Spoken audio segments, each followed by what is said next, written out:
제4기에는 전체 제목이 성소입니다. 성경 말씀 제가 한 구절을 인용하면 레위기 19장 30절에는 이런 말씀이 있습니다. 내 안식일을 지키고 내 성소를 공경하라. 나는 여호와니라. 내 안식일을 지키고 내 성소를 공경하라. 나는 여호와니라. 이 똑같은 말씀이 26장 2절에도 반복되고 있습니다. 우리는 안식일이 거룩하기 때문에 지키는 그것이 또 하나님의 뜻이라고 확실히 믿는 교인입니다. 이와 아주 비슷하게 중요한 개념인 성소를 연구하게 된 것은 아주 큰 특권이고 또 아주 의미 있는 일이라고 생각합니다. 흔히 우리는 안식일을 시간의 성소라 이렇게 표현합니다. 그걸 바꿔서 말하면 성소는 공간의 안식일이라 할 수 있습니다. 안식일과 성소가 두 가지 공통점을 가지고 있습니다. 첫째는 그것이 거룩하다고 하는 공통점입니다. 거룩한 시간이고 성소는 거룩한 공간입니다. 두 번째 공통점은 이 두 개념 두 가지가 다 하나님을 만나는 시간과 공간이라고 하는 것입니다. 안식일은 우리가 하나님을 뵙는 시간이고 또 성소는 우리가 하나님을 뵙는 공간입니다. 그래서 안식일에 성소에 나가는 것은 이중의 거룩한 영역으로 우리가 들어가는 것입니다. 그런 의미에서 우리 교회는 역사의 초창기부터 안식일 회복과 함께 성소에 관한 연구를 많이 해왔습니다. 그러한 역사적인 연구에 기초해서 우리가 또다시 그 중요성을 인식하고 그것이 가르치는 바 내용을 다시 한번 확인하는 그런 목적으로 이번 2013년 제4기 진행하게 되겠습니다. 먼저 오늘은 첫째 날이기 때문에 총론 잠깐 말씀드리고 제1과에 들어가겠습니다. 구원의 청사진, 우리의 구원이 어떻게 이루어지는지를 성소의 여러 그 구조와 또 모양과 드려지는 제물 또 거기서 봉사하는 제사장 등등을 통해서 청사진처럼 우리에게 보여주고 있습니다. 그래서 우리는 성소를 공부하는 것은 곧 구원의 청사진을 보는 것과 같다 이렇게 표현할 수 있습니다. 하나님은 지상 성소를 세우시고 모세시대에 세웠습니다. 그것을 교육의 도구로 삼으셨습니다. 이스라엘의 성소와 그 의식들은 구속과 하나님의 품성과 그리고 죄의 궁극적인 도말을 의미하는 중요한 진리들을 가르치게 되는 것인데요. 이번 기회에 더 확실히 한번 공부를 하게 되겠습니다. 둘째, 성소의 구조와 각종 제사와 절기 그리고 제사장의 그 대제사장의 봉사는 우리 주 구주 예수 그리스도의 구원 사역의 오묘를 열어주며 하나님의 구속의 경륜을 청사진으로 보여줍니다. 안식일과 성소. 그래서 우리가 이번 게 다시 한번 공부하게 되겠고요. 세 번째는 성소는 하나님의 마음을 열어 보여주십니다. 어떤 성품을 어떤 속성을 가지신 분이신지를. 성소를 연구하면 하나님의 임재와 또 구주의 인격과 우리가 매우 가까워지는 느낌을 가지게 되고 깊은 관계를 맺게 됩니다. 왜냐하면 우리가 더 깊은 구원의 진리의 인식을 얻게 되기 때문입니다. 여기 시편 73편 16절 17절에 보면 아삽이라고 하는 시인이 읊은 시가 있습니다. 내가 어찌하면 이를 알까 하여 생각한즉 내게 심히 곤란하더니 하나님의 성소에 들어갈 때에야 저의 결국을 내가 깨달았나이다. 아삽은 상당히 혼돈했습니다. 왜 하나님의 백성은 이렇게 가난하게 살고 이렇게 어렵게 살고 핍박받으면서 사는가? 의인이 왜 이렇게 괴로움을 당하는가? 악인은 좋은 집에 살고 마음 편하게 살고 아주 새들을 부리면서 사는데 왜 이런가? 아주 곤혹스럽습니다. 의인을 복주시는 하나님이 아니신가? 깊이 고민하다가 심히 곤란하더니 하나님의 성소에 들어가서 그 기물과 그 드려지는 제사를 딱 보고는 아하, 이들이 누리는 영화는 잠깐뿐이고 영원한 행복이 의인들에게 있다는 사실을 깨닫게 된 소감을 실어서 표현했습니다. 그래서 우리는 이번 기회에 하나님의 성소, 즉 그것의 지상 모형과 하늘 원형에 대하여 공부를 하게 되겠습니다. 무슨 일이 일어나고 있는지, 그것이 우리에게 어떤 의미를 가지는지 함께 공부하게 되겠습니다. 그래서 전체 제목은 성소이고 첫째 주 제1과는 하늘 성소입니다. 보통 우리가 성소 공부를 하면 지상 성소에 대해서 공부를 다 한 다음에 맨 끝에 가서 하늘 성소를 공부하는데, 이번 기 교과책 저자는 대뜸 하늘 성소부터 제1과에 놓았습니다. 그런 나름의 의미가 있다고 생각합니다. 그래서 우리 교과책을 자세히 이제 연구하시겠습니다만은, 제가 이제 해설하고 또 보조하는 그런 뜻에서 제 나름의 체계를 세워서 교과 책과 나란히 함께 공부하게 되었습니다. 먼저 성소의 개념과 기능, 성소가 도대체 어떤 것인지, 무엇 하는 것인지를 먼저 보고, 둘째는 성소에 관한 이해가 얼마나 중요한지 인용문을 통해서 우리가 함께 살펴보겠습니다. 그리고 하늘 성소의 형태와 구조는 어떻게 생겼는가, 이 점에 대해서는 우리 170년 역사에 많은 어려움이 있었습니다. 또 다툼도 있었고, 또 아직도 어떤 분들은 또 다른 의견을 가지고 이렇게 있습니다. 그래서 하늘 성소의 모습을 우리가 지금까지 이해하는 대로, 또 더 좁혀서 말하면 제가 이해하는 대로 소개해드리고, 또 여러분들의 이해를 함께 도모하려고 합니다. 넷째는 하늘 성소 봉사가 왜 필요한가? 십자가 위에서 우리 주님이 구원을 다 성취했으면 됐지, 하늘에서 무슨 봉사냐, 이런 공격을 바깥으로부터 많이 받습니다. 그 필요가 있음을 우리가 공부하고, 마지막으로 하늘 성소 봉사가 무슨 의미가 있는지 살펴보고자 합니다.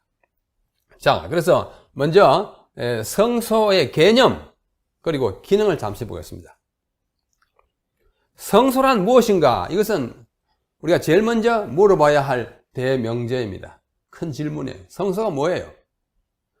성소 여러 가지 표현할 수 있습니다만은, 이제 제가 이해하고 또 공부하여서 얻은 정리된 지식에 의하면 성소는 여러 가지 기능이 있을지라도 우리가 직접 필요로 하는 것은 한 3가지입니다. 먼저 이 성소라는 단어를 한번 살펴보겠습니다. 성소, 또 성전, 많은 부분에 전 이렇게 표현했어요. 또 어떤 집이라, 하나님의 집이라 이렇게 표현하고, 또 회막, 성막, 장막 이런 말씀으로 많이 언급이 되어 있습니다. 그 다음에 요거는 히브리어이고 요거는 헬라어이고 요거는 영어인데요. 히브리어를 꼭 아르시라고 한 것이 아니라 이런 용어가 있다. 베이트란 말은 집이라는 뜻이고, 오헬은 이제 장막이라는 뜻이고, 헤이칼은 성전이라는 뜻이고, 코데시와 믹다시는 성소 또는 성막 이런 뜻이에요. 그 다음에 이 헬라어는 나오스, 히에론, 하기야, 하기온, 스케네이 각각 다른 뜻을 가지고 있습니다. 나오스는 그야말로 성전의 건물을 말합니다. 히에론은 그 경내 전체를 포함한 것을 말하고, 이거는 히브리스에 나오는 단어들입니다. 이것은 이제 장막이라는 뜻이고, 영어에도 성소 그러면 보통 sanctuary 이렇게 표현하고, 그 다음에 성전 그러면 temple, 그리고 또 회막, 성막 그러면 tabernacle, 그리고 그 다음에 장막 그러면 tent 이렇게 표현합니다. 자, 이런 구체적인 설명을 하기에는 시간이 없기 때문에, 자, 그래서 방금 말씀드린 바와 같이 성소의 개념과 기능에 크게 3가지가 있다고 보입니다. 여러분들께서 동의하시리라 믿습니다. 첫째, 하나님의 거처로서의 성소입니다. 다시 말해서 그분의 보좌가 있는 궁전의 개념이 성소예요. 하나님의 보좌가 하늘에 있으시는데 그 보좌가 있는 집, 예를 들면 우리나라 같으면 대통령 집무실이 있는 집, 청와대, 미국 같으면 대통령 집무실이 있는 집, 백악관, 이런 식으로 그 통치자의 집, 그걸 우리가 궁전, 우리 하나님은 또 왕이시니까 궁전으로서의 개념이 있고, 둘째는 인간의 구속과 속죄와 구속이 이루어지는 방법, 그리고 그 과정을 가르치는 교실로서의 개념입니다. 그것이 지상성소가 하던 가장 큰 역할의 기능입니다. 그래서 보고, 우리 구원이 어떻게 이루어지는가? 매일 드리는 제사가 왜 이렇게 되었는가? 속죄일에는 왜 지상성소까지 들어가는가? 이런 것들을 통해서 어떻게 우리의 속죄와 구속이 이루어지고 우리가 완전히 구원을 받게 되는지 그것을 가르쳐주는 강의실, 교실로서의 개념이에요. 세 번째는 하나님의 심판이 베풀어지는 법정으로서의 개념입니다. 성경에 보면 자주자주 심판이 성소에서 시작됩니다. 성소에서 전개됩니다. 그래서 이 궁전, 교실, 법정 이 세 개념이 성소라고 하는 단어로 일컬어지는 성경의 개념이라고 저는 정리하게 되었습니다. 자, 그래서 먼저 이 첫 번째 개념, 궁전의 개념은 하나님이 계시는 한 언제나 존재하는 것입니다. 하나님이 왕으로서 계시고 하나님이 통치자로서 계시고 하나님이 보좌에 앉아 계시는 한 그 집은 성소인 것입니다. 그러므로 하나님이 영원한 통치자이듯이 하나님의 보좌가 영원히 존재하듯이 그 보좌를 품고 있는 집, 하나님의 거처 또는 궁전은 그 성격에 있어서 영원합니다. 그렇게 생각하시죠? 하나님이 영원하신 것처럼 그 집이 영원한 것은 확실합니다. 그러나 두 번째 곧 교실, 구속을 가르치는 교실과 세 번째 심판이 이루어지는 법정의 개념은 인간을 구속하고 심판하는 사업이 진행되는 동안에만 그 기능이 있는 것으로 이해합니다. 그래서 구원이 다 이루어진다든지 인간의 구속의 역사가 다 끝나버리면 교실과 법정으로서의 그 기능은 이제는 완성됐기 때문에 더 이상 필요 없어서 이 교실과 법정으로서의 심판, 성소의 개념은 일시적 또는 한시적인 성격을 띠고 있는 것으로 보입니다. 구원이 완성될 때까지 그렇게 이해하게 되는 것입니다. 먼저 첫 번째 개념인 궁전으로서 성소를 함께 생각해 보겠습니다.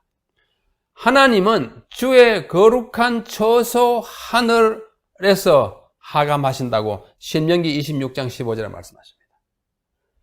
주의 거룩한 처소, 거룩한 처소니까 성소죠. 하나님이 계시는 하늘의 그 집은 성소인 것입니다. 거룩한 처소, 거룩할 성, 바소, 곳, 거룩한 곳. 또 주의 거룩하고 영화로운 처소, 이사야 63장 15절.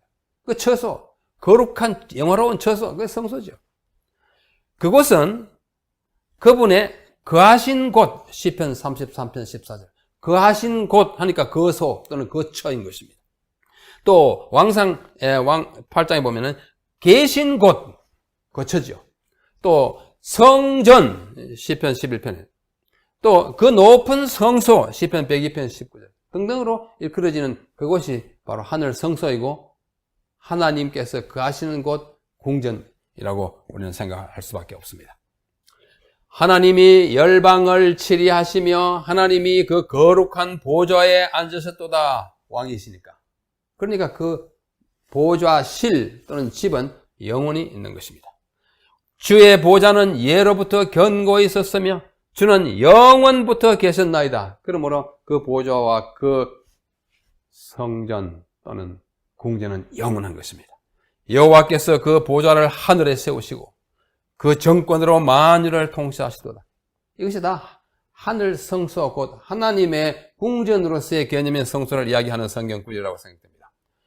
그 다음에 이런 개념은 비단 하늘 성소에서뿐만 아니라 지상의 성소에서도 동일하게 적용되어 있습니다.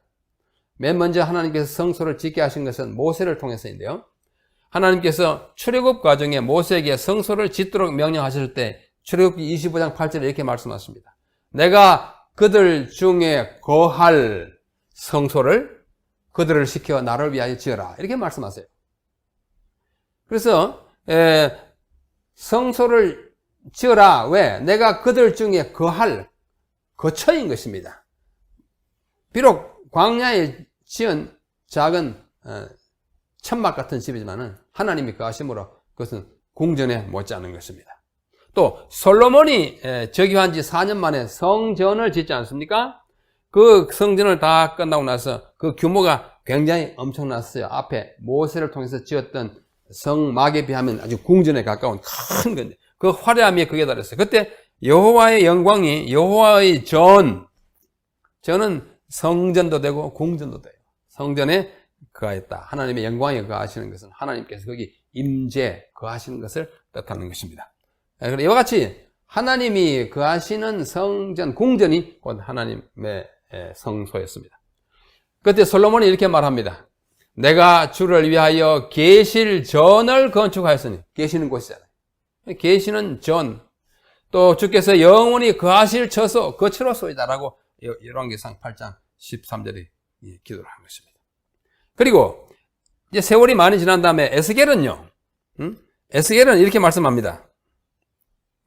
하나님의 말씀을 이제 하나님으로부터 듣고 전하면서 내 성소를, 하나님께서 말씀하시는 걸 전하는 거예요. 내 성소를 그 가운데 세워서 영원히 이르게 하리니 내 처소가 그들의 가운데 있을 것이다. 나는 그들의 하나님이 되고 그들은 내 백성이 되겠다. 이렇게 말씀하세요. 내 성소와 내 처소를 동격으로 보고 있습니다. 이걸 이제 뭐 성경학자들은 대꾸라 그래 표현해요. 대꾸. 영어로 하면 parallel, 평행되는 거지. 그러니까 내 성소를 다시 말한 것이 내 처소예요. 예, 이렇게 표현한 것을 성경에서 볼 수가 있습니다. 둘째는 속죄와 구속의 교실로서의 성소의 개념이에요. 거기 들어가면 배웁니다. 뭘요? 구원의 사실과 구원의 방법과 구원의 과정과 구원의 의미를 배워요. 제사장이 가르쳐주기도 합니다만 보기만 해도 배웁니다. 여기 창세기 3장 24절에 아담과 하와가 에덴 동산에서 범죄하여 쫓겨난 다음에 에덴 동산 동편에다가 이런 걸 설치합니다.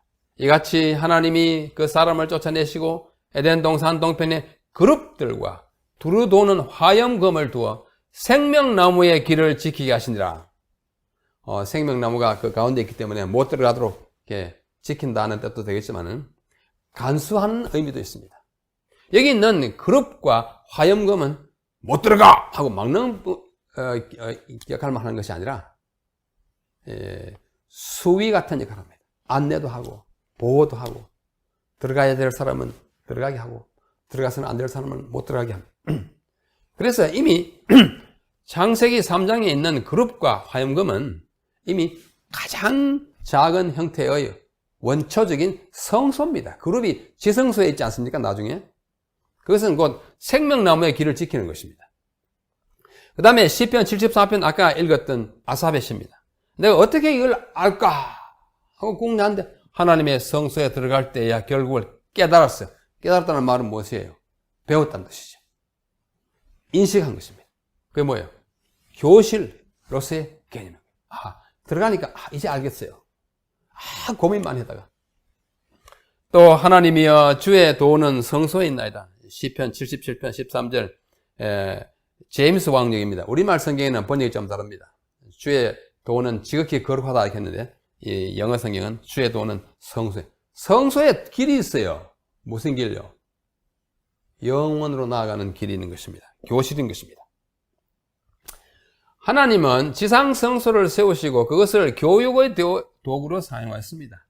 이스라엘의 성소와 그 의식들은 구속과 하나님의 품성 그리고 죄의 궁극적인 도말을 의미하는 중요한 진리들을 가르쳐 주었습니다. 성소의 구조와 생김새, 거기서 봉사하는 제사장의 자격이 뭐 한 7가지 있었어요. 그 다음에 예복, 그리고 거기서 들어지는 제사, 여러 가지 제사의 종류가 한 10대까지 있습니다. 또 연중 치러진 절기도 뭐 한 10가지 있어요. 모세 당시에는 한 7가지 있었지만 그 후에 더 보태졌어요. 이 모든 축제들은 예수 그리스도의 구속적인 희생과 봉사를 표상적으로 고대 및 현대의 이스라엘에게 옛날에는 가르쳤고 지금도 가르치고 있습니다. 그래서 우리가 이번 기회에 다시 배우는 거예요. 이 성소에서 배울 교훈이 얼마든지 있는 것입니다. 자, 이제 세 번째는 이 성소는 심판의 장소입니다. 따라서 법정의 역할을 하는 것입니다. 구약에 보면 법정의 역할을 하는 경우가 여러 번 나옵니다. 먼저 아론과 미리암의 경우입니다. 민수기 12장에 보면은 모세를 비방하는 그 형님과 누님의 어쩌면 반역 같은 아주 불미스러운 사태가 일어납니다. 그때 형인 아론과 누님인 미리암이 최고의 지도자인 모세를 향하여 비방하고 나서지 않습니까? 그래서 하나님이 좀 노하셨습니다. 여호와께서 갑자기 모세와 아론과 미리암 이 3남매를 어떻게 해요? 너희 3인은 회막으로 나오라. 좀 딱딱하게 말하면 너희 3인 집합 어디에요? 회막에. 그 3인이 나아가매 여호와께서 구름 가운데로서 강림하사 장막 문에 성소 문에 서시고 아론과 미리암을 부르시는지라. 그 두 사람이 나아가매 하나님께서 엄격히 벌하셨어요. 천하에 모세보다 더 온유한 사람이 없는데 너희들 도대체 무슨 짓이냐? 그래서 꾸지롱을 듣고 미리암은 뭐가 됐어요? 네, 문둥이가 됐습니다. 최고의 지도자를 그 나이 때문에 깎아보고 동생이라고 후배라고 경시하면 모세 미리암 같은 벌 받을 각오해야 합니다. 누님은 문둥이가 되고 형님은 아주 납작 엎드려서 빌었습니다. 주여! 3살 아래 동생 보고 내 주여 우리가 우매한 짓을 저질러가지고 우리 누님이 그 살이 반이나 썩었으니 용서해달라고 빕니다. 우리의 최고의 지도자에게 대하여는 이런 꾸중을 듣기 전에 먼저 순종하고 공경하는 것이 마땅합니다.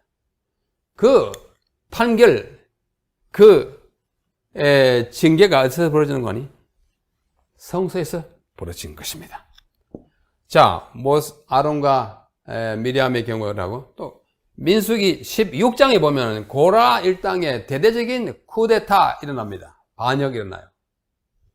그 결과로 250명이 다 죽고 않습니까? 그래서 그 다음 장 17장에 보면 민수기 17장 2절로 5절을 보면은 너는 이스라엘 자손에게 과여 그들 중에서 각 종족 지파를 따라서 지팡이 하나씩 가져와라.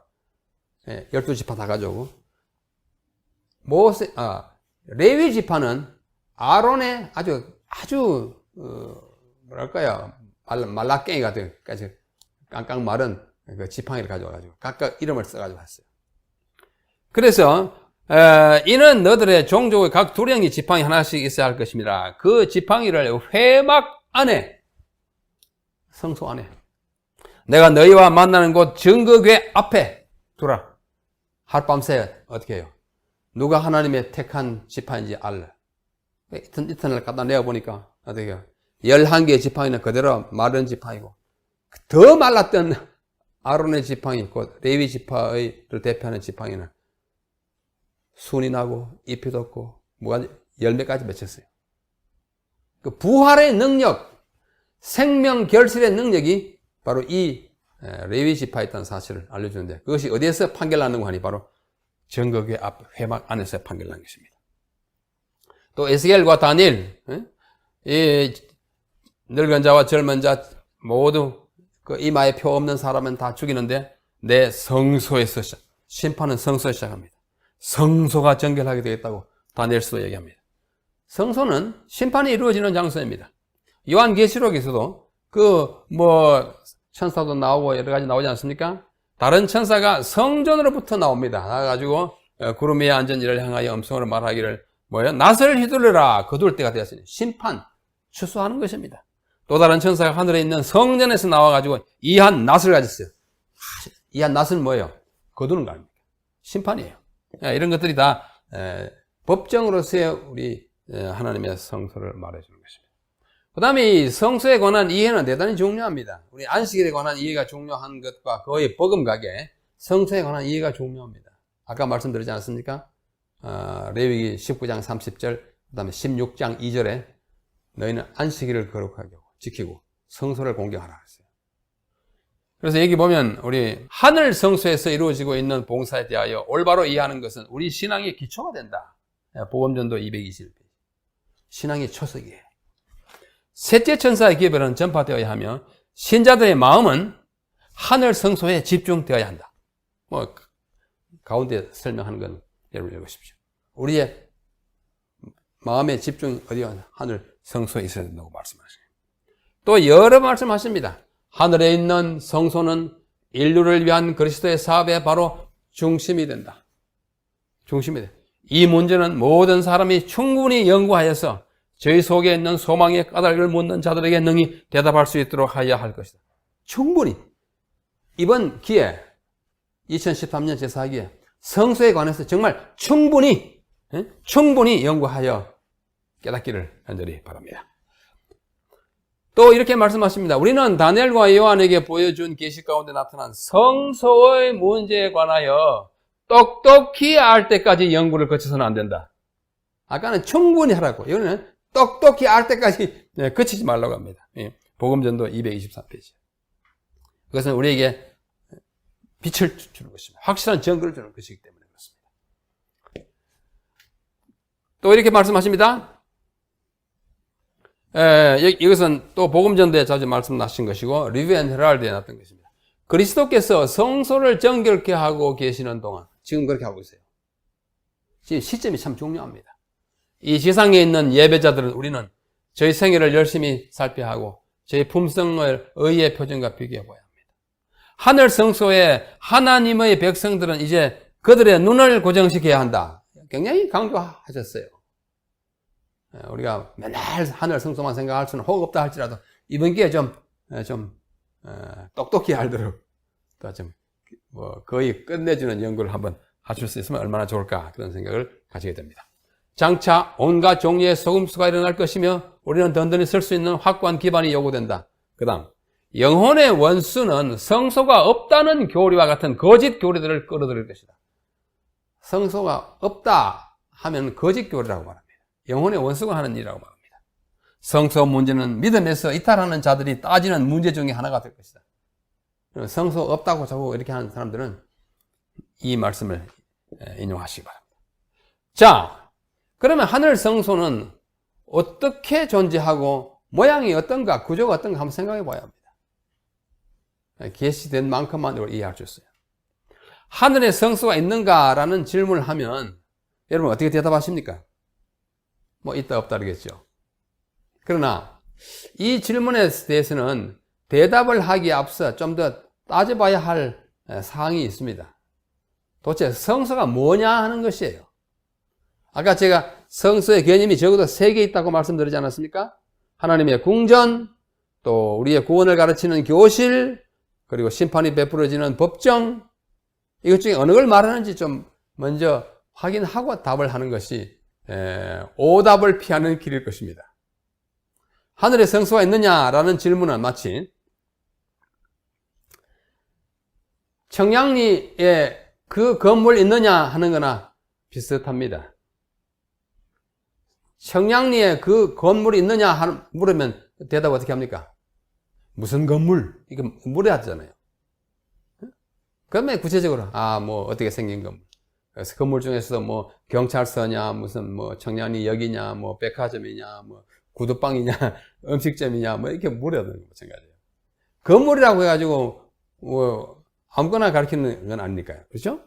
그래서 우리가 좀 더 구체적으로 성소란 무엇을 가리키는지, 성소의 3 개념 중에서 어느 것을 말하는지를 묻고 난 다음에 성소가 있다 없다 대답을 해야 그래 늦지 않는 것입니다. 그러므로 하늘 성소의 존재에 대해서 생각할 때는 첫 번째 의미의 성소, 즉 하나님의 궁전은 영원히 존재합니다. 그건 뭐 부인할 사람이 없을 거예요. 영원히 존재하지만 그것의 구체적인 형태와 규격은 계시되지 않았어요. 그건 너무 커서 아마 계시할 수가 없었을지도 몰라요. 이사야 66장 1절에 보면은 하나님이 말씀하시기를 하늘은 나의 보좌요 땅은 내 발등상이니 너희가 나를 위하여 무슨 집을 짓겠느냐 이렇게 말씀하셨지 않습니까?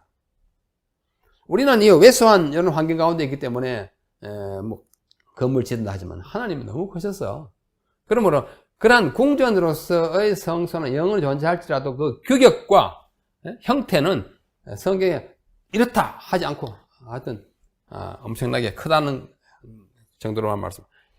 그 다음에 지상 성소가 존귀와 위엄이 충만하고 아름답고 영광스러웠다는 그런 사실을 통해서 우리는 하늘 성소도 어떻게 할 것이라고 추측할 수는 있습니다. 자, 여기 보면 그 전에서 이 지상 성소를 말합니다.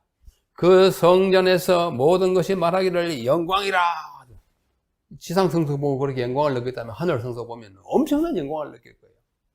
내가 주의 권능과 영광을 보려 하여 성소에서 주를 바라보았는 지상 성소예요. 거기서 뭘 보려고? 권능과 영광을 보려. 하늘의 권능은 더 클 것입니다. 하나님이여 위엄을 성소에서 나타내시나이다. 하나님은 힘과 능이 있나이다. 하나님이 그런 능이 있는 분이 계시는 공지는 얼마나 그랬습니까? 존귀와 위엄이 그 앞에 있으며 능력과 아름다움이 그 성소에, 지상 성소에. 그러므로 하늘 성소를 가늠하는데 약간의 이제 도움이 될. 그러나서 이제 처음에 성소를 짓게 할 때 우리가 그 구절로 다시 돌아갑니다. 출애굽기 25장 8절에. 하늘 성소가 어떨지를 생각하기 위한 하나의 중간 단계라고 할 수 있어요. 내가 그들 중에 거할 성소를 그들을 시켜 나를 위하여 짓되 무릇 내가 네게 보이는 대로 장막의 식양과 그 기구의 식양을 따라 지을지니라. 아, 식양을 주셨구나. 식양을 따라 지으라 했어요. 뭐도 장막도 식양을 따르고 기구도 식양. 하나님 식양을 이렇게 보여준 것 같습니다. 그럼 그 식양이 뭔가 하는 질문을 가지게 돼요. 식양이 히브리 말로 타브니트입니다. 타브니트. 이 타브니트라는 말이 출애굽기 25장 8절에 두 번 쓰이고 9절에 8절과 9절에 그 다음에 성경에 다른 곳에 몇 번 더 써요. 한 4번 더 쓰였습니다. 그 예를 보면 여호와의 단 모형이라고 번역했어요. 여호수아서에서 타브니트를. 또 역대상 솔로몬의 성전과 말할 때는 속죄소의 식양을 그 아들 솔로몬에게 가르쳐줬다. 식양, 똑같은 단어예요. 요거하고요. 성소와 관련될 때 식양이라고 자꾸 번역했고, 그 다음에 시편에는 풀 먹는 소의 형상이라고 번역했습니다. 타브니트예요. 그 다음에 에스겔에는 손 같은 것이 보였다. 손은 아니지만 손 같은 것. 풀 먹는 소는 아니지만 소의 모양 같은 것. 그 다음에 여호와의 단 모형처럼 생긴 것. 모형입니다. 어떤 형체를 생각하거나 또 만들 수 있도록 이렇게 보여준 모양이에요. 이게 식양이라는 의미의 다른 이제 용례인 것입니다. 그래서 이 식양이 뭐냐고 하는 것을 우리가 깊이 생각할 필요가 있어요. 그래서 오늘 저는 하늘 성소를 지금 공부하는 제1과이기 때문에 우리 교회에 아주 뛰어난 학자 가운데 한 분이신 리처드 데이비슨이라고 하는 앤드루스 대학교의 구약학 교수가 있습니다. 그분이 지금도 가르치는 현역 교수인데 저는 그분에게 배운 제자입니다. 근데 그분이 쓴 이 박사학위 논문이 이거예요. 그러니 Typology in Scripture, 성경에 나타나 있는 표상학이라고 하는 데이비슨 박사의 학위 논문인데 여기에도 이것이 암시되어 있고 또 그의 다른 논문에서도 우리가 다음과 같은 이해를 그분에게서 받을 수 있습니다. 자, 타브니트, 아까 말한 뭐예요? 식양이 뭘까를 생각해보면 적어도 한 5가지의 가능성이 있습니다. 그 식양이 뭐냐? 하나님 뭘 보여주시고 모세들을 성소를 지으라고 했는가 하는 그 식양이 뭐냐 하는 것이에요. 첫째는 지상 성소의 모델을 축소판 형태로 보여줬다고, 그것을 식양이라 한다. 이게 이제 모세가 지은 성소입니다. 이것보다 좀 작게 아주 축소판 모델 하우스. 요즘 모델 하우스는 거의 똑같은 크기로 짓습니다만 축소된 모델 하우스를 보여주는 그것이 식양이다 라고 생각할 수 있는 가능성 첫째예요. 이해하시겠죠? 그래서 이렇게 지으라는 것은 축소판 모델을 보여줬을 것이다 하는 그게 식양이다 하는 것이고, 두 번째는 지상성소를 이렇게 짓는데 그 모양 그대로 축소한 것이 아니고 그것을 지을 수 있는 설계도를 주었다. 요거 줄 2개는 설계도입니다. 건축가의 설계도를 보여주었다. 너 이렇게 보고 이렇게 지어라. 모세는 하나님의 이제 지혜를 받았기 때문에 그렇게 할 수 있었다고 생각합니다. 그러나 오늘날도 건축을 할 때에 설계도 도면이 있지 않습니까? 도면이 층수가 많을 때는 도면이 여러 장입니다. 저는 그 도면을 보면은 이 건물의 구조가 얼른 눈에 들어오지 않습니다. 왜? 제가 건축 설계사가 아니고 건축가가 아니기 때문에요. 그러나 건축가는 그 도면을 딱 보면 그 규모와 그 섬세함을 얼른 눈에 들어온다고 합니다. 또 악보, 아주 복잡한 악보를 보면 저는 꼭 노래를 불러보고 연주를 들어야 곡이 아름다운지 웅장한지 아는데 작곡가나 전문가가 딱 보면 악보만 봐도 이거 굉장한 곡이다 이러잖아요. 그래서 이 설계도만 보고 모세가 지었을 것인데 그 설계도를 식양이라고 했다고 하는 그런 이해입니다. 자, 세 번째는 뭐냐면 하늘 성소에 축소된 복사, 하늘 성소를 하나님께서 모세에 탁 보여주고 그것을 아주 작게 이렇게 만들어가지고 그 작게 만드는 것을 더 크게 조금 확대한 것이 모세의 성소다. 하늘에 굉장한 걸 작게 보여줘가지고 그거 보고 했다 하는 점에 있어서 그러니까 첫 번째하고 좀 닮았지만은 첫 번째 이거 없고 둘째, 셋째만. 자, 네 번째입니다. 이것은 하늘 성소를 딱 보여준 다음에 복은 바로 지을 수 없으니까 그것에 대한 아까 이 두 개의 선은 뭐라고 했죠? 설계도를 주고 이렇게 짓게 했다는 것이 이것이 이제 네 번째고, 다섯 번째는 이 식양이라고 하는 것은 별도의 것이 아니고 하늘 성소를 그냥 딱 보여준 다음에 이대로 지어 라고 한 것을 본 것을 식양이라고 그렇게 이해하는 편입니다. 이외에도 다른 가능성이 아마 거의 없어요. 생각해요. 이 중에 우리 성도님들은 또 우리 안실학교 교사님들은 어떻게 생각하는지 잘 모르겠습니다. 잠시 좀 생각해 보십시오. 그런데 아주 유명한 한 100년 전에 독일의 학자가 있어요. 델리치 카일이라고 하는 두 학자가 있어요. 그분이 굉장히 유명하고 많이 인용되는 성경 주석을 썼습니다. 구약 주석 10권으로 썼어요. 그 가운데 모세 오경에 관한 부분에 이런 구절이 나옵니다. 영어로 보실 분들은 보시고 제가 번역을 보여드립니다. 모세에게 구원과 하나님의 왕국에 관한 그분의 사상을 반영한 지상 장막의 그림 또는 모델이 가시적인 형태로 보여졌을 따름이지 하늘의 원형, 즉 하늘 성소가 보여진 것은 아니다. 이렇게 표현했어요. 제가 여기서 인용하는 것은 상당히 공감이 가기 때문입니다. 여러분, 혹시 제가 오늘 드리는 말씀은 우리 여러분의 생각과 다르다고 해가지고 싸우지는 맙시다. 우리는 점점 더 원만한 이해에 이르러가는 도중에 과정이 있기 때문입니다. 자, 영어로 표현하면 더 그렇습니다. Moses was simply shown. 모세는 단순히 보았다, 보임을 받았다. 뭐요? A picture or model of the earthly tabernacle. 지상 성막의 picture라는 것은 이것은 그림, 그냥 사진 아니죠. 그림 또는 모델이죠. 뭐 어떤 거냐? 그것은 that reflected the thoughts of God. 하나님의 사상을 반영한 이것을 보여줬어요. 무엇에 관하여? Salvation and His kingdom. 구원과 그분의 왕국에 관한 하나님의 사상을 반영한 지상 회막의 모델 또는 그림을 보여줬을 따릅니다. But not a heavenly original. 하늘의 오리지널, 하늘의 원본, 이 원형을 보여준 것은 아니다. 이렇게 표현해. 그래야 이 식양 또는 모형이라고 그림자라는 말에 더 부합한다고 봅니다. 또 한 학자가 있습니다. 그분은 크로스, 십자가라는 뜻의 성을 가진 분인데 이분도 대단히 유명한 학자예요. 아주 깊이 통찰이 참 좋으신 학자인데 그분은 말하기를 이 식양, 타브니트라고 하는 말에 대하여 식양의 개념은 아마도 궁극적으로 지상성소는 하늘에 있는 신의 거처의 대응물 됐습니다. 대응물이라는 사상으로 그것을, 그러니까 하늘에 하나님의 궁전이 있는데 지상에도 있어야 될 거 아니냐, 사람을 만나기 위해서. 이것에 대한 하나의 counterpart, 대응물이에요. 비록 지상이기 때문에 그것에 견줄 수는 없지만서도 그저 하나님이 만나시는 땅의 거처로서의 개념이 그것이었을 것이다. 이렇게 말하는 것입니다. 자, 이런 것들과 동시에 우리는 예언의 신에 또 돌아갑니다.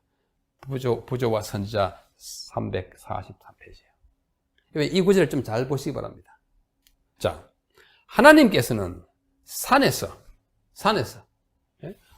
in the mount 하늘 성소의 광경을 모세 앞에 제시하였고, 영어로는 a view of the heavenly sanctuary.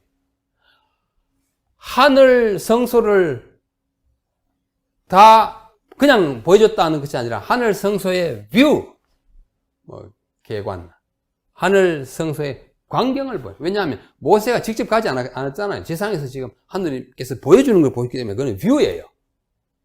실물이 아니고 뷰를 본 것입니다. 이 보여주시고 그에게 보여주신 식양, 여기서 패턴, 식양, 그에게 보여주신 식양에 따라 모든 것을 만들라고 지시하셨다. 모세는 이 모든 지시들을 주의 깊게 기록하여 그것들을 백성의 지도자들에게 전해주었다. All these directions, 이 모든 지시사항들을, 지시사항이 복수예요. 뭐와 뭘까요? 제가 이 문장을 이해하는 대로는 하늘 성소에 대한 뷰와 그 다음에 그에게 보여준 패턴, 식양, 이걸 합쳐가지고 all these direction. 다시 말해서 노란 것 더하기 파란 것이 핑크 색깔이 아닌가 생각합니다.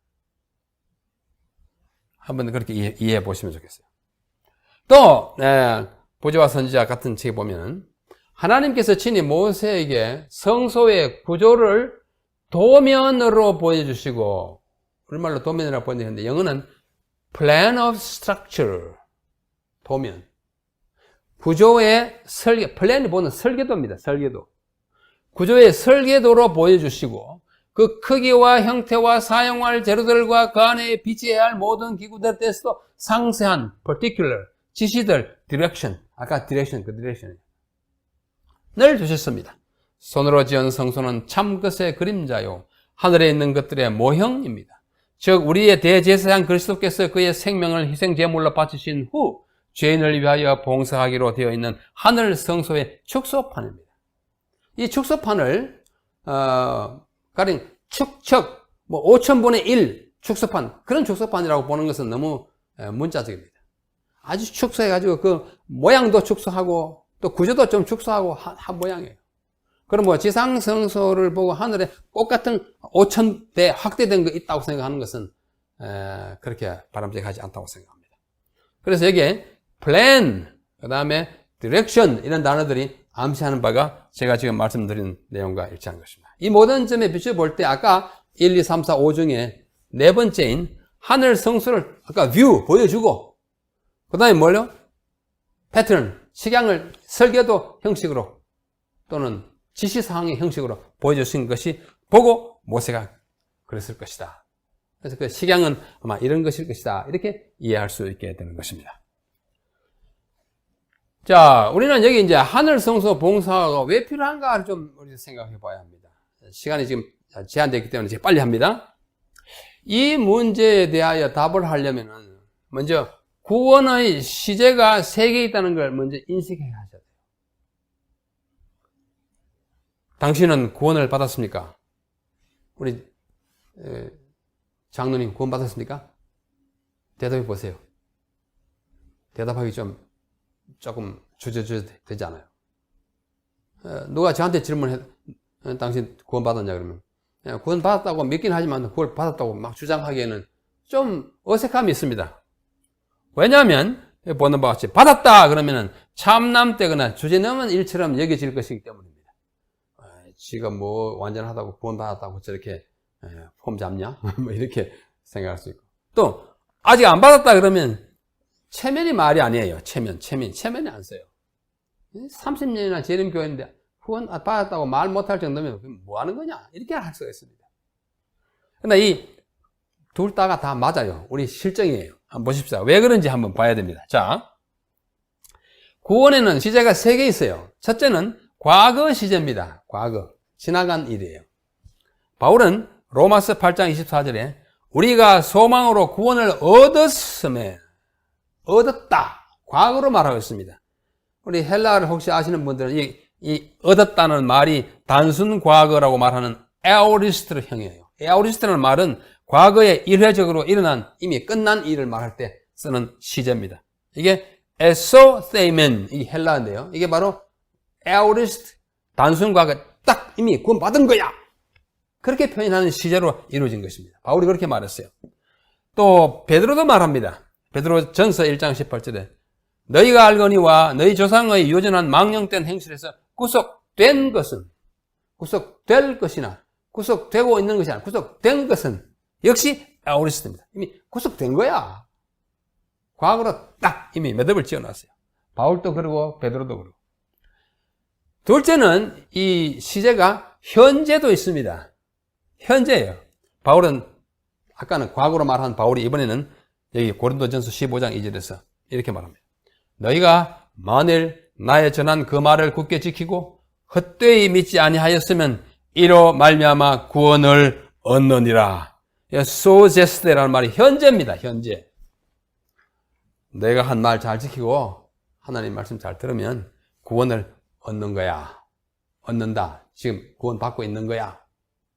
헬라어에서의 현재형은 현재 진행형을 포함합니다. 지금 받고 있어. 구원 받고 있어. 그런데 얻느니라 라고 번역해야 되는 현재인데도 불구하고 지금 우리가 갖고 있는 성경, 이 개역 한글판에는 구원을 얻느니라고 아니고 이 현재로 되어 있는데 이 단어를 개역 한글판에는 구원을 얻으리라 미래처럼 번역해 놓은 것은 그 부정확한 번역입니다.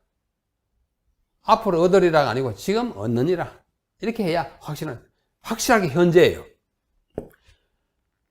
그 다음에 세 번째는 미래 시제의 구원이에요. 보십시오. 바울입니다. 바울은 과거로도 말했고 현재로도 말했고 또 미래로도 말합니다. 여기 똑같은 로마서 5장 9절에. 그러면 이제 우리가 그 피를 인하여 의롭다 하심을 얻었은즉 이미 의롭다 함을 얻었어요. 더욱 그로 말미암아 그 피로 말미암아 진노하심에서 구원을 얻을 것이니 소세이소 메사 이 헬라어로 미래입니다. 확실하게 미래. 우리말로도 미래로 번역했어요. 구원을 얻을 것이니. 봐요. 앞뒤 모순처럼 보입니다. 의롭다 함을 받았는데 구원은 앞으로 얻을 거다. 그렇잖아요. 그게 진실이에요. 그게 맞아요. 예수님도 말씀하십니다. 그러나 끝까지 견디는 자는 구원을 얻으리라. So they says that. 구원을 얻을 미래를 말합니다. 여기서도 구원 얻는 일이 미래형으로 예수님도 바울도 미래로 말씀하세요. 왜 그래요? 왜 그렇습니까? 이와 같이 구원하다라는 동사가 세 가지 다른 시제로 얻었다, 얻는다, 얻을 것이다 라고 말했습니다. 이것은 우리의 구원은 일찍이 그리스도의 십자가 위의 희생으로 말미암아 성취된 과거적 사실이에요. 예수님 십자가에 달려 돌아가심으로 그를 믿을 때 이미 구원받은 거예요. 과거적 사실이면서도 지금도 이루어지고 있는 현재적 과정이에요. 우리 구원을 또 바꿔다 가고 있는 거예요. 과거적 사실도 받아들였지만은 우리가 타락하면 구원 또 못 받는 것입니다. 그러면서 장차는 궁극적으로 이루어질 미래적 상황이에요. 그러니까 과거, 현재, 미래 구원이 다 연결되어야 온전한 구원이 되는 것입니다. 우리가 흔히 아는 대로 칭의, 그 다음에 성화, 영광화 이런 과정을 구원의 3단계로 보지 않습니까? 그래서 칭의는 과거이고 이미 의롭다 함을 받았어요. 용서 받았어요. 성화, 지금 현재 구원 받아가는 현재의 과정이고 영광은 앞으로 얼굴과 얼굴을 대하여 볼 것이고 그분의 영광스러운 광채를 우리도 영광스럽게 되는 미래예요. 그래서 우리의 구원은 과거에서 현재로, 현재에서 미래로 이어지는 각 단계가 모두 제대로 이루어져야만 참으로 안전하게 성취되는 구원입니다. 그래서 과거, 현재, 미래가 있는 것입니다. 여기 예수님이 이렇게 말씀하십니다. 진실로 진실로 너희에게 이르노니 내 말을 듣고 또 내 보내신 이를 믿는 자는 영생을 얻었고, 얻었다는 말은 현재예요. 이미 다른 말로 하면 영생을 가지고 있고 그 말이에요. 지금 가지고 있는 것이에요. 또 심판에 이르지 아니하는 사망에서 생명으로 옮겼다. 이건 또 현재 완료로 되어 있습니다. 이미 옮겼어요. 옮겼지만은 우리는 또 계속 해야 합니다. 여기 보시죠. 바울이 이렇게 말합니다. 항상 복종하여 두렵고 떨림으로 너희 구원을 이루라. 이 구원이 받은 사람 보고 하는 말이에요. 두렵고 떨림으로. 또 그런즉 선질로 생각하는 자는 넘어질까 조심하라. 우리가 그렇게 살아야 되지 않습니까? 나 구원 얻었어. 뻐길 사람이 아무도 없습니다. 뻐기면 되지 않습니다. 겸손하게 구원 얻은 것을 인정하지만은 그 구원을 놓치지 않도록 살아야 합니다. 그러므로 한 번 구원을 받으면 영원히 구원을 받는다. 뭐 이렇게 영어로 once saved, forever saved. 여기서 성경에 지지하지 않는 사상입니다. 우리에게는 아직도 받아야 할 미래의 구원이 있고 우리의 구원을 완성하기 위해 그리스도께서는 하늘에서 봉사하고 계십니다. 그리고 우리는 두렵고 떨림으로 조심해서 살고 있습니다. 그리스도께서 하늘 성소에서 봉사하셔야 할 필요성이 있어요. 우리 바깥 교인들이 우리 교인 보고 예수님이 하늘 성소에서 봉사한다니까 그럼 무슨 봉사를 그렇게 하냐? 십자가에 다 이루지 않았느냐? 다 이루었다고 하지 않았느냐? 예수님이 십자가 희생이 아직도 부족하냐? 아니 이렇게 공격합니다. 십자가 희생은 완전합니다. 아무리 완전해도 우리가 받아들이지 않으면 헛거예요. 하늘에서의 우리 예수님의 제사장 봉사는 십자가에서 완벽하게 이루어진 그 희생이 적용되도록 우리에게 다시 호소하고 또 천사와 성령을 통해서 역사하시는 것입니다. 하늘 성소에서 이 봉사하는 것이 의미가 바로 그것입니다. 하늘 성소의 그리스도의 봉사의 본질적인 의미는 십자가 위의 구속 사업의 연장과 계속입니다. 십자가 들어서 완전했지만 그걸 받아들이게 하고 적용할 수 있도록 계속 봉사하는 것입니다. 적용과 성취예요.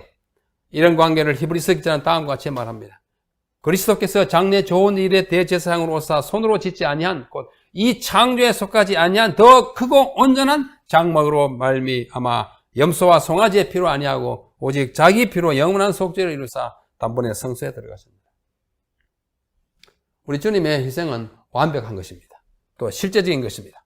그러므로 형제들아 우리가 예수의 피를 힘입어 성소에 들어갈 담력을 얻었나니 그 길은 우리를 위하여 휘장 가운데로 열어놓으신 새롭고 산 길이요 휘장은 곧 주의 육체다. 예수님이 십자가에 달려 돌아가실 때 예루살렘 성전의 휘장이 위로부터 아래로 찢어지지 않습니까? 그 휘장이 예수님의 몸을 가리켰어요. 그럼 몸이 찢어지니까 그것의 그림자인 표상인 이것이 찢어진 것입니다. 그러므로 우리는 하나님 앞에 어떻게 해요? 휘장 가운데로 놓으신 산길로 우리는 담대히 나아가는 것입니다. 그리스도의 하늘 성소 봉사는 구속 사업의 계속과 완성을 의미하는 한편 신자들의 구원에 대한 확신과 더불어 그들이 갖고 있는 죄와 죄책감으로부터 해방을 가져다 주는 그것이 바로 하늘 성소의 의미인 것입니다. 여러분, 예수님이 하늘 봉사하심으로 우리는 더 온전하게 하나님의 구원을 받게 되는 것입니다. 히브리서 9장 13절로 15절의 말씀인데 각자 읽어보십시오. 염소와 송아지의 피가 아니에요. 예수님 자기의 피를 들여서 완전한데 그것을 우리에게 적용시키는 사업이 하늘 봉사의 사업인 것입니다. 그리스도의 하늘 봉사가 가지는 궁극적인 의미는 하나님의 공의의 옹호와 공개입니다. 아직도 마귀는 이렇게 우리를 꼬여가 하나님의 봉사에 대해서 회의를 갖게 합니다. 또 다른 우주 거민들이 인간이 저렇게 된 것은 참 지나치지 않나 그런 오해를 자꾸 불러일으킬 것이기 때문에 하나님의 공의를 옹호하고 오해할 여지 없이 명명백백하게 드러내는 이것이 하늘 성소 봉사의 요체인 것입니다. 사단의 악의적 선전과 왜곡된 보도로 인하여 하나님의 공의가 심각한 오해를 받고 있으므로 그리스도의 땅에서의 희생과 하늘에서의 봉사를 통해 그것의 실상을 드러내고 바르게 이해시키는 일이 꼭 필요합니다. 그래서 오늘 첫 번째 바로 하늘 성소를 공부하고 하늘 성소 봉사가 왜 필요한지를 공부하는 것입니다. 말하자면 정사, 옳고 그름과 옥석, 구슬과 보통 돌을 가려내는 일종의 심판 과정이 필요하게 된 것인데 이것이 바로 하늘 성소 봉사의 의미이자 목적인 것입니다. 이번 기 동안에 우리 정말 열심히 공부해서 똑똑히 우리 예언의 신의 말씀대로 똑똑히 알고 충분히 이해하도록 열심히 연구하시고 하나님께서 이 하늘 성소 봉사를 통해서 내게 무슨 유익을 주는지 내가 확신을 가질 뿐만 아니라 다른 사람에게 전가할 수 있게끔 준비된 성도로 안식일을 지키고 성소를 공경하는 이 거룩함을 존중하는 하나님의 백성으로 잘 살아가게 되시기를 바랍니다.